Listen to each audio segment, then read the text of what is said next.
Server ক্রাইমে কি করে মামলা করবেন, তো আজকের ভিডিওতে A to Z দেখিয়ে দিব। আপনি আপনার মোবাইল ফোন দিয়ে কি করে সার্ভার ক্রাইমের একটা মামলা আবেদন করবেন, তো A to Z দেখিয়ে দিব ভিডিওটাতে। তো তার জন্য সর্বপ্রথম আমাদের একটা অ্যাপস ইনস্টল করে নিতে হবে। অ্যাপসটা হচ্ছে আমাদের ইনফ্রম এটিও অ্যাপসটা আমরা ইনস্টল করে নিতে হবে। ইনস্টল করার পরবর্তীতে এখান থেকে আমরা জাস্ট এটা ওপেন করে দিতে হবে। ওপেনে ক্লিক করার পরবর্তীতে এখান থেকে আমাদেরকে এমন একটা পেজে নিয়ে আসবে। পেজে নিয়ে আসার পরবর্তীতে আমাদের করণীয় হচ্ছে, আমরা যেহেতু সার্ভার ক্রাইমে মামলা করব, তো তার জন্য এখান থেকে উপরে আমরা পেয়ে যাব সার্ভার ক্রাইমে ক্লিক করে দিতে হবে। সার্ভার ক্রাইমের পেজে চলে আসার পরবর্তীতে এখান থেকে আমাদের এমন একটা পেজে নিয়ে আসবে। তো পেজটাকে আমরা স্টেপ বাই স্টেপ কমপ্লিট করতে হবে। তো ধরুন আপনার অ্যাকাউন্ট হ্যাক হয়ে গেছে, আপনাকে কেউ বিরক্ত করতেছে, কিংবা কোনোভাবে আপনার বিকাশ থেকে টাকা চলে গিয়েছে, তো এই ধরনের সমস্যাগুলোর ক্ষেত্রে আপনি এখান থেকে বাংলাদেশ পুলিশের সহযোগিতা নিতে পারবেন। তো জাস্ট আপনি এখান থেকে আবেদন করে আপনি একটা মামলা আবেদন করতে পারবেন। বাংলাদেশ পুলিশ সার্ভার ক্রাইমের আন্ডারে যারা কাজ করতেছে তাদের সাথে যোগাযোগ করতে পারবেন। তো স্টেপ বাই স্টেপ দেখিয়ে দিব আপনি এটা কি করে ফিল আপ করবেন। ফর্মটা অবশ্যই আপনার এনআইডি কার্ড অনুযায়ী এটা ফিল আপ করতে হবে, কিংবা যাদের স্মার্ট কার্ড আছে সেই অনুযায়ী এটা ফিল আপ করতে হবে।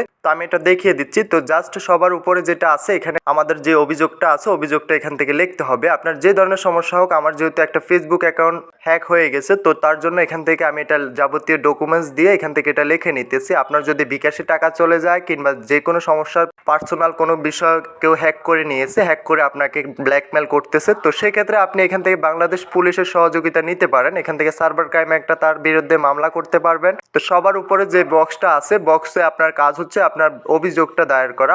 আপনার কি সমস্যার জন্য আপনি এখান থেকে সার্ভার ক্রাইমে একটা মামলা করতেছেন। তো আমার যেহেতু এই সমস্যা, আমি এখান থেকে এটা লিখে দিলাম। আপনার হয়তো ভিন্ন সমস্যা হতে পারে, আপনি এখান থেকে এটা আপনি আপনার সমস্যাটা এখান থেকে তুলে ধরবেন। তো পরবর্তীতে এখান থেকে আমাদের সিলেক্ট করতে হবে আমরা কি দেশে আছি নাকি দেশের বাইরে আছি। আমি যেহেতু দেশে আছি তার জন্য এখান থেকে জেলাতে ক্লিক করে দিলাম। তো জেলাতে ক্লিক করে দেওয়ার পরবর্তীতে আমাদেরকে এখান থেকে আমাদের নাম দেওয়ার জন্য বলতেছে। তো অবশ্যই আপনাকে এটা এনআইডি কার্ড অনুযায়ী এটা সাবমিট করতে হবে। তো আমি এনআইডি কার্ড অনুযায়ী আমার নামটা দিয়ে দিতেছি, এবং কি একটা ফোন নাম্বার দিতে হবে, এবং কি একটা জিমেল দিতে হবে। আপনাদের এই মোবাইল নাম্বার এবং কি জিমেলের মাধ্যমে আপনাদের সাথে যোগাযোগ করবে বাংলাদেশ পুলিশ। তো এখান থেকে আমাদের মোবাইল নাম্বার এবং কি আমাদের যে জিমেলটা আছে, অ্যাক্টিভ একটা জিমেল দিয়ে দিব। দেওয়ার পরবর্তীতে এখান থেকে নিচে আসার পরবর্তীতে এখান থেকে আমাদের এনআইডি কার্ডের নাম্বারটা দিয়ে দিতে হবে। তো আমি এখান থেকে আমার এনআইডি কার্ডের নাম্বারটা দিয়ে দিতেছি। নাম্বারটা দেওয়ার পরবর্তীতে স্টেপ হচ্ছে আমাদের বর্তমান ঠিকানা, আমরা কোথায় আছি এটা এখান থেকে সিলেক্ট করে দিতে হবে। আমি যেখানে আছি আমার এই বর্তমান ঠিকানাটা দিয়ে দিতেছি। তো আপনি যেই জায়গা থেকে অবস্থান করছেন অবশ্যই আপনার ঠিকানা দিতে হবে আপনার এনআইডি কার্ড অনুযায়ী। তো সার্ভার ক্রাইমে মামলা খুবই সহজ, খুব সহজভাবে আপনি একটা মামলা আবেদন করতে পারবেন। তো এখান থেকে এটা দেওয়ার পরবর্তীতে আমাদের করণীয় হচ্ছে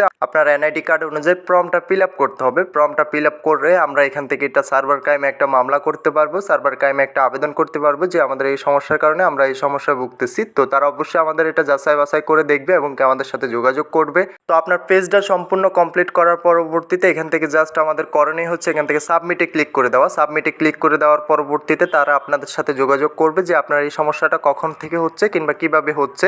তো আমার যেহেতু একটা ফেসবুক অ্যাকাউন্ট হ্যাক করে নিয়েছে, তার জন্য আমি সার্ভার ক্রাইমে একটা মামলা করলাম। তো আপনার যে ধরনের সমস্যা হোক আপনি এখান থেকে সার্ভার ক্রাইমে একটা অভিযোগ দায়ের করতে পারেন। তারা এটা যাচাই বাছাই করে আপনাকে সমাধান করে দিবে ইনশাল্লাহ। তো ভিডিওটা আজকে এতটুকুই, দেখা হচ্ছে নেক্সট ভিডিওতে। সবাই ভালো থাকবেন। তো যাওয়ার আগে একটাই কথা, যারা চ্যানেলটা এখনো সাবস্ক্রাইব করেন অবশ্যই চ্যানেলটা সাবস্ক্রাইব করে পাশে থাকা বেল আইকনটা প্রেস করে দিবেন। নিত্য নতুন ভিডিও পেতে অবশ্যই বেল আইকনটা প্রেস করতে ভুলবেন না।